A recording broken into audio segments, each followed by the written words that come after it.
In today's video, we are going to look at how we can name alkenes, and we are going to follow a few simple rules or few simple steps. We are going to identify the double bonds, we are going to identify the longest chain, and then we shall consider the numbering as well.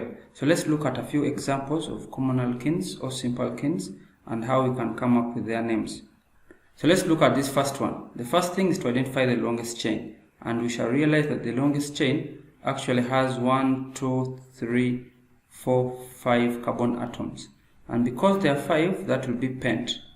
However, because of the double bond, this will be an alkene, pentene. But now the logic is to identify the position of our double bond. It's on carbon atom 1 and 2.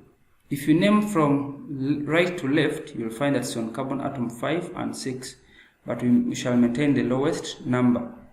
So we can call this pent 1 in, meaning that the double bond is on carbon atom 1. We can't take 5 because 5 is a large number, so we always prefer the lowest, which is pent 1 in, although we can also maintain it as pentene. The second example, we are going to first identify the longest chain, and the longest chain, if you are good at observing, this will be our longest chain of carbon atoms. There are 6, so that means this is hexene. Now the trick is to identify the double bond. 1, 2. On carbon atom number 2, we have the double bond present. If you start from this other side, you'll find that it will be on carbon atom number 4. Now we can't choose that because that will be a very large number. We shall go with carbon atom number 2. So we shall have hex 2n. Now you realize that we also have side branches attached to our compound. On carbon atom number 3, we have this methyl group, and on carbon atom number 4, we have this methyl group. So that means that we have a 3-methyl and we also have a 4-methyl. So we have to combine these 3 to come up with the name of our compound. So we shall say it is 3,4-dimethyl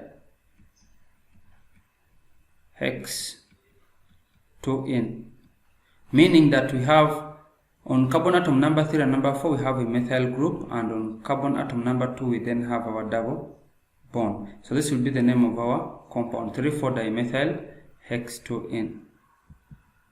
Another example, we have to identify the longest chain. Our longest chain is this one here. It has 6 carbon atoms, so that will be hexane. This will be hexene because there are 6 carbon atoms. However, our double bond is on carbon atom number 3 from either sides, 1, 2, 3. So we shall have hex 3n. However, we have methyl groups attached. We have a methyl group attached to carbon atom number 3 when we are counting from right to left, and carbon atom number 2. However, if you are to consider from left to right, it could have been on 4 and 5.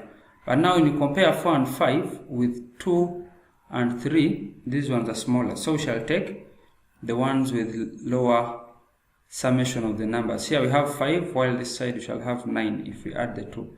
So on carbon atom number 2 we have a methyl group, and on carbon atom number 3 we have a methyl group. So we have to combine now these 3 to come up with our name. So we shall have 2,3-dimethyl hex 3n. Hex 3n.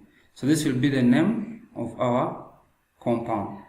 Lastly, we have this one here. Identify the longest chain. This is our straight chain. It has 6 carbon atoms, 3. Okay, there are 5. So that means this will be pentene. However, our double bond, we have to identify the position where our double bond is. 1, 2, 3 on carbon atom number 2. That is the lowest number. So this will now become pent 2 in. But now we have our chlorine atoms attached on 3 and 4. So that will become 3,4-dichloro, meaning 2 chlorine atoms. Dichloro pent 2-ene. So this will be the name of our compound.